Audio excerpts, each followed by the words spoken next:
नमस्कार, स्वागत है आपका हमारे सोशल मीडिया प्लेटफॉर्म पर और मैं हूं आपके साथ जोहे सिंह। साधु संतों के सम्मान और सनातन परंपराओं को लेकर सियासत और संत समाज आमने सामने आ गया है। दरअसल प्रयागराज माघ मेला प्राधिकरण ने स्वामी अभिमुक्तेश्वरानंद को एक औपचारिक नोटिस जारी कर उनके शंकराचार्य पद के दावे पर स्पष्टीकरण मांगा है। स्वामी अभिमुक्तेश्वरानंद को दिए गए नोटिस पर एक तरफ विपक्ष सरकार पर हमला बोल रहा है तो दूसरी ओर संत समाज के एक वर्ग ने नियमों के पालन की बात कही है।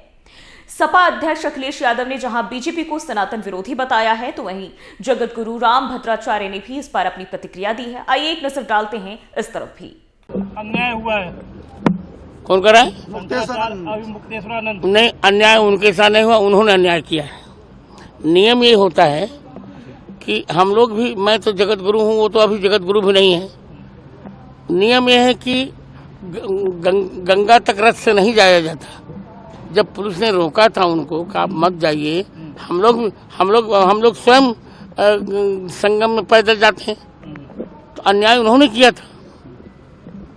सरकार ने नोटिस दिया कि मुक्ता आपको जो है किसने जो है बिल्कुल ठीक सरकार ने नोटिस दिया है, सब कुछ उचित है।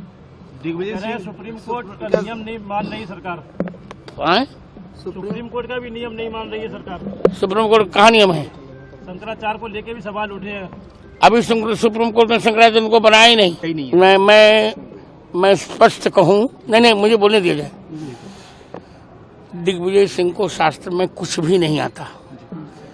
मैं जैमिनी संहिता का उदाहरण दे रहा हूँ, मधुक शरंत हिंदवा मेरु तंत्र का उदाहरण दे रहा हूँ।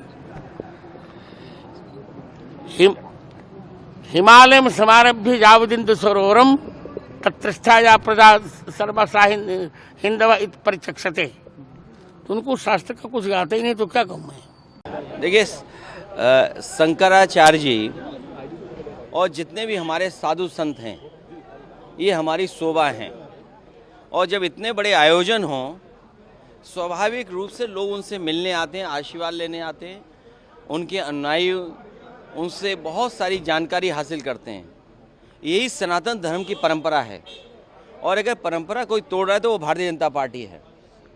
भारतीय जनता पार्टी को ऐसा व्यवहार अपने अधिकारियों के माध्यम से नहीं करना चाहिए था।